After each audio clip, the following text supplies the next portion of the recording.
The English legal system. Equity. Equity is one of the easiest topics that is assessed every year. There is nothing much to it, however. Make sure that you are well versed with the cases and dates. That is what's going to help you stand out from a million candidates and score an A. Over the centuries, England and Wales law was built up very progressively. There is not only one way to create or improve the law, several different approaches have been used, and they are still being used.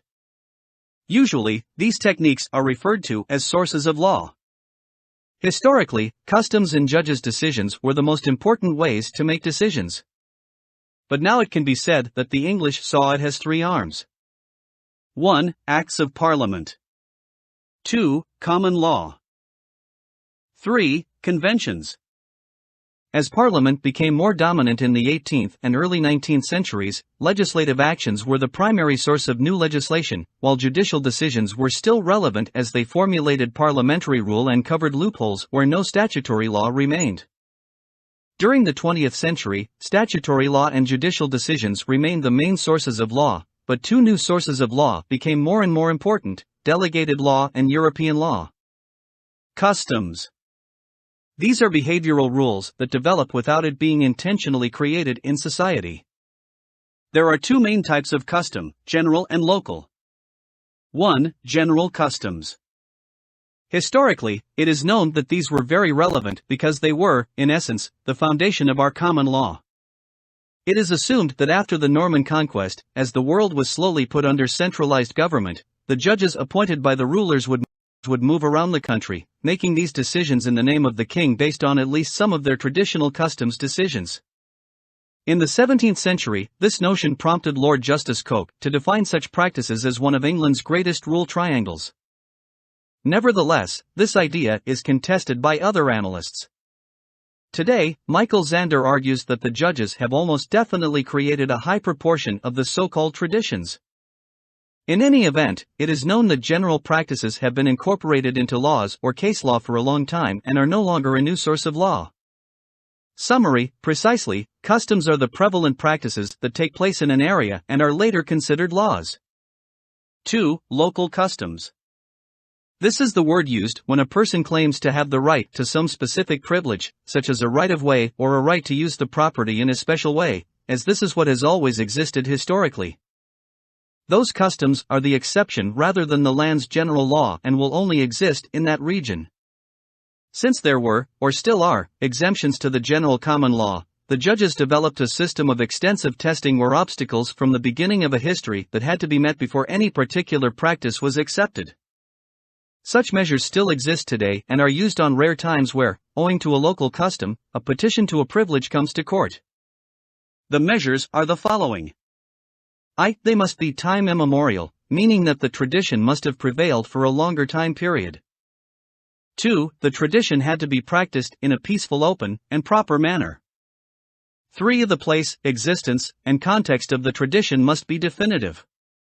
4. The custom must be reasonable. It is very unlikely for the courts to find a different tradition today, and even rarer for the judge to decide that it will be accepted as a legal practice, but some such instances have existed. In Egerton v. Harding, 1974, for instance, the court ruled that a traditional obligation exists to fence property against cattle straying from the common. Another example was New Windsor Council v. Mellor, 1974, where a local authority was prohibited from constructing on the property because local people argued there was a tradition that they had the ability to use the ground for legitimate activities. Though customs that grow, they are only acknowledged by the courts as part of the law. It is the judges that determine that customs will be accepted as enforceable by law. Common law. Apparently, the England and Wales legal system was not able to rely entirely on customs.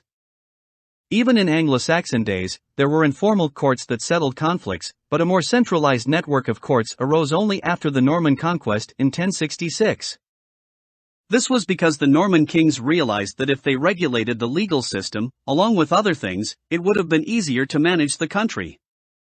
William the Conqueror, the first Norman ruler, created the Curia Regis, the court of the ruler, and selected his own judges. The lords who had a disagreement were invited to apply for the issue to be resolved by the king or his judges. Development of common law. The judges were sent to big cities to determine certain important cases, while these courts were also used to do so. It indicated that judges were moving across the land under the king's command. All these journeys started in London. Such visits became more frequent in the days of Henry II, 1154–89, and Henry divided this country into circuits or places to be toured by the judges. Originally, the judges would use the local customs or the old Anglo-Saxon rules to determine proceedings, but it is assumed that the judges on their return to Westminster in England would evaluate with each other the regulations or practices they had used and the judgments they had made. The judges gradually selected the best methods, and all the judges across the nation followed them. This had the consequence that the rule has become standardized or normal across the nation, and the term common law seems to have originated from here. The crux is that the king used to send judges to the whole England and Wales in order to solve their issues based on their customs. Every year, they used to come back to London and on their way discuss the best practices of all and use them in their regions. The customs then turned into common law.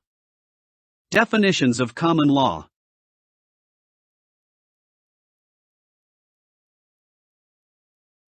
Common law is the foundation for today's law. It is an unwritten law that has grown from traditions and court decisions. The term common law is still used to differentiate rules established by court decisions from laws created by legislation or other laws. Murder, for instance, is a felony under common law, while robbery is a crime by legislation. This implies that murder was never specified in any legislative statute, but murder is now established by the 1968 Murder Statute. Common law also has another definition in that it is used to differentiate between laws established by the courts of common law, the courts of the king, and justice rules formed by the Lord Chancellor and the courts of the Chancery. Equity. Historically, this has equity an important source of law, and it still plays a major role today as many of our legal concepts have evolved from fair principles. The word equity means fairness, and that is the foundation over which it works when it is introduced to our law. The development of equity. Equity was formed as a result of common law questions. Only some kinds of cases have been identified where they were a result of the common law. The rule was also quite complex. The claimant would lose the case if there were a mistake in the legalities.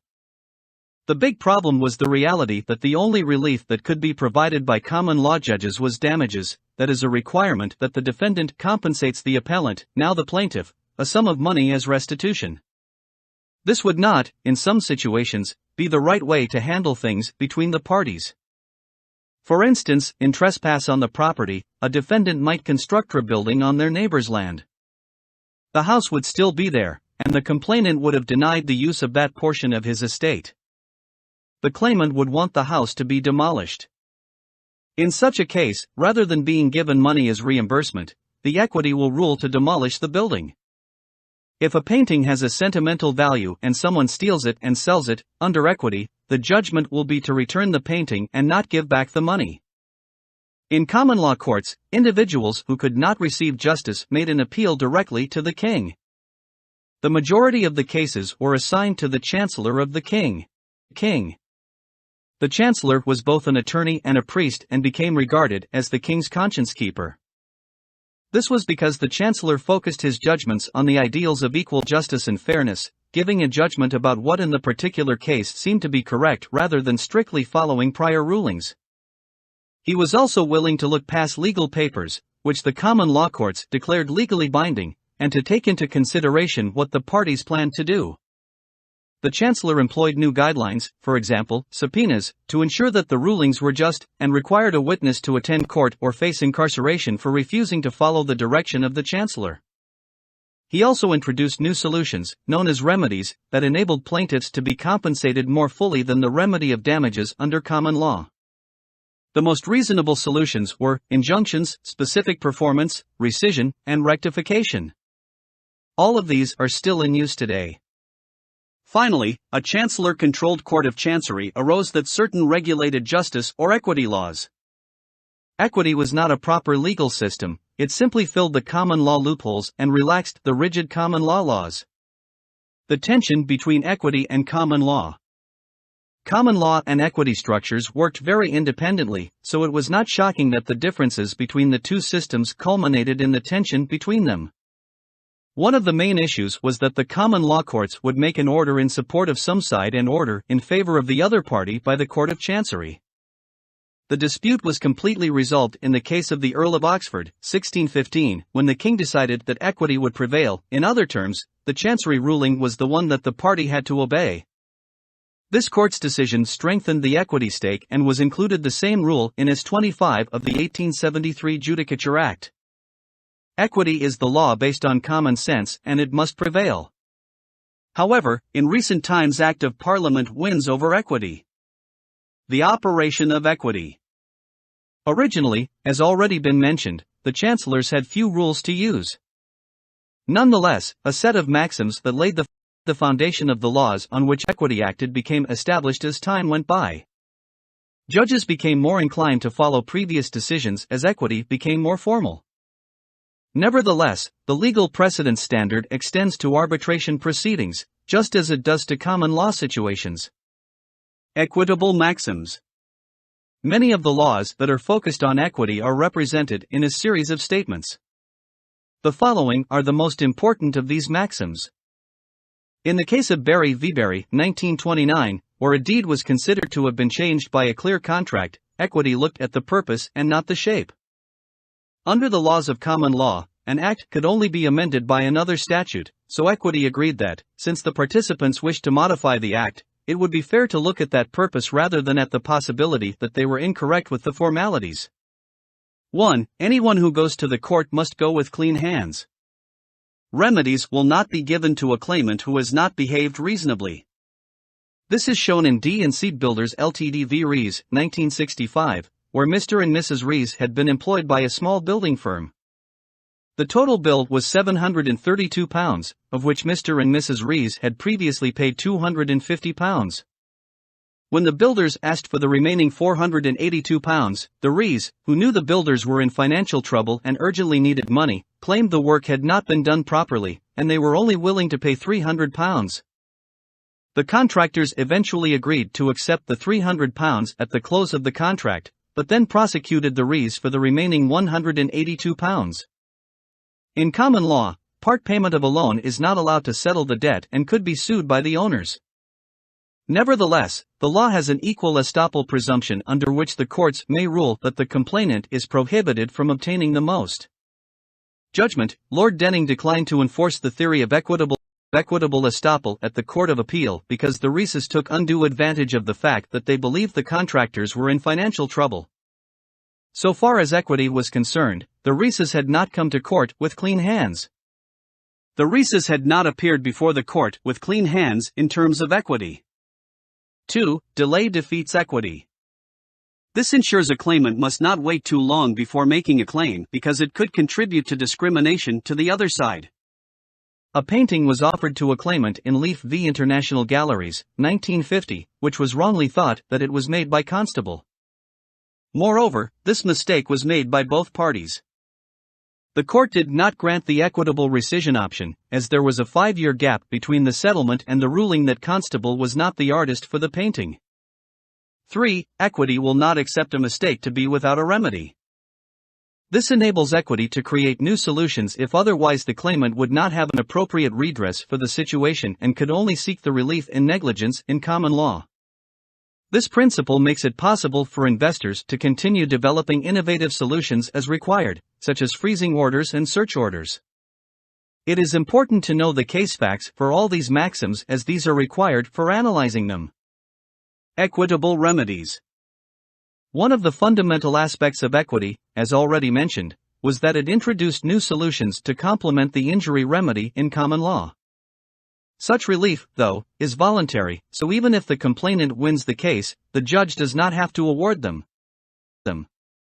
This is the reimbursement to negligence that will be given to a victorious party as of default in relation to the common law. Only where the court agrees it is reasonable in all cases will a rational remedy be given. If a group refuses a reasonable solution, this is called disrespect for the ruling, and the judge can either punish the party or even submit it to jail. The most relevant egalitarian solutions are the ones 1. Injunctions. The injunction is an order of doing something or not to do something to one of the parties involved in the case. Where the court orders one of the parties to do something that is called a compulsory injunction, where the order refrains from doing something that is called a prohibitory injunction. Injunctions are used even in all kinds of situations. In Kenaway v. Thompson, 1980, for example, the court issued an injunction regulating the periods that motorboats could be run on a lake. An injunction was given in Warner Brothers v. Nelson, 1937, requiring actress Bette Davis not to be a part of a film with another film company, as that would have been a violation of her deal with Warner Brothers. All penalties and an order may be given to a plaintiff. The penalties will be as redress for past issues, such as the disturbance and annoyance of the race vessels in Kenaway v. Thompson, as well as an order to prohibit or limit future events. There may also be an order to protect the rights of one person when waiting for the appeal to be tried. This is considered an order on an interlocutory basis. Since the trial was not heard, the courts provided strict guidelines on when to issue an interlocutory injunction. Essentially, such an injunction will only be issued if it is believed that one side will suffer irreparable harm at the end of the case. It can also be granted if they suffer harm during the time the plaintiffs have to wait for the appeal to be decided and could not be remedied by the grant of damages. 2. Specific performance. This is an order to carry out a contract as negotiated. It is only provided under exceptional circumstances where the court believes that the common law remedies for negligence could not sufficiently reimburse the complainant. In a land purchase deal, personal conduct shall never be granted to require someone to provide personal services such as performing at a concert, nor shall it be granted for breach of contract where one of the parties is a minor. 3. Rescission. For contract instances, this is another solution that seeks to restore the parties to their pre-contractual status as far as practicable. Therefore, if a deal concerning the purchase of goods is rescinded, the customer would have to refund the product to the vendor. The vendor's seller would have to return the purchase price. 4. Rectification. To comply with this, the court must rule that, where an error has inadvertently been made in a document so that it is not a true version of what the parties decided, the document should be changed to reflect the purpose of the parties. Recent remedies. The court must rule that, where an error has inadvertently been made in a document, that it is not a true version of what the parties actually decided, the document should be changed to reflect the purpose of the parties. The consequence of the order is that those properties must be frozen by third parties, such as banks, that have assets owned by the group under their possession so that they cannot be withdrawn. The discovery warrant requires the complainant to inspect the property of the prosecution and seize all records or other evidence that may aid the applicant in arguing his argument. The relevance of equity today. Equitable privileges, preferences, and reimbursement are still important in today's rule. Concepts such as mortgages and trusts are based on the idea that one individual holds the legitimate interest in land but must use that property for another's gain. It is said that this other person has a fair interest in the property. Without mortgages, it's hard to imagine life today. The vast majority of homeowners are buying their property with a mortgage. Trusts are commonly used in defining problems such as pension funds, as well as in households where the property is invested in younger family members or between husband and wife. New concepts. Equity in the legislation can still create new ideas. This occurred in the 20th century on several occasions. Equitable or promissory estoppel was one creation. Lord Denning proposed this in Central London Land Ltd v High Trees House Ltd, 1947, for the first time, more commonly referred to as the case of High Trees. In that situation, for 99 years, a block of flats in South London was licensed to a corporation, and the business sold individual flats to tenants. After World War II, as a consequence of the war, many people moved out of town, making it difficult to let the apartments. The principal owner decided that while the war lasted, the leasing company would only have to pay half the normal rate. The landlord again demanded the full rent after the war. Denning, a high court judge at that time, ruled they were entitled to it, but he also found in his decision what the legal position would have been if the owner had tried to claim full rent during the battle. Strictly speaking, the initial 99-year lease deal would have allowed such an argument to be raised by the owner. Judgment: Denning said the landlord would have been stopped from arguing, however. Since this case, the statute has acknowledged that in some cases, requiring one side to depend on the specific terms of the contract would be unreasonable or unfair if they had caused the other party to think they would not. The deserted wife's equity was another egalitarian idea established in the 20th century. This was the belief that the woman had an equal share in the marital home where a husband abandoned his wife and children, even though it was held entirely by the husband. It helped the wife to stay in the house while relying on the baby. In the Matrimonial Homes Act of 1967, this privilege for spouses was eventually put into an act or parliament. This is the most important part for the analysis. You must know the standing and relevance of equity in the current English law. You must compare it with the prior use where equity must always prevail and the current law where Act of Parliament is superior. Modern use of equitable remedies. In a range of circumstances, equitable remedies are still relevant and used. There have already been 2 instances of using injunctions. In one, an injunction was used to limit the number of occasions motorboats might compete for the order to prevent too much noise and discomfort from the complainant suffering. The other was granted an injunction to prevent an actress from breaking her contract with a film company. Currently, injunctions are often used in the English legal system. These can be required as a defense for the abusive person in domestic violence cases. Such an order also bars the abusive spouse from reaching or even moving within a certain distance of the house where the other person resides. Injunctions are also used to discourage ground misuse or to avoid excessive vibration, smoke, or other disturbance. Under different situations, they are used in employment law. Of instance, a former employee may be prohibited from exposing trade secrets to anyone, or a trade union injunction may be issued to discourage illegal industrial action. Modern equitable remedies. Although the idea that they are arbitrary also exists, the courts were willing to extend equal remedies. 2 developments of the 20th century were instructions from Mariva and orders from Anton Piller. The Mariva injunction arose in the case of Mariva Companhia Naviera S.A.V. International Bulk Carriers S.A., 1975, and is used where there is a possibility that one of the plaintiff's properties will be withdrawn from the United Kingdom before the case is brought to court. This requires the courts to require that any funds under its possession must be frozen from third parties, such as banks. This is vital as it ensures the money will be available at the end of the trial to cover the penalties or expenses imposed by the judge. The Anton Piller injunction was first used in Anton Piller KGV Manufacturing Processes Ltd., 1976, which required the defendant to enable the complainant to inspect his property and delete any evidence or documentation that might be relevant to the case. The purpose behind it is to keep the defendant from destroying any items or records that might be used in the trial as testimony. Both of these equal solutions are introduced into the laws of civil court trials. The Mariva warrant is now classified as a freezing request and the search order by Anton Piller. From all this, it can be seen that in the modern legal framework, equality still has a role to play and that it can also create new ideas and solutions that suit the fairness of specific cases.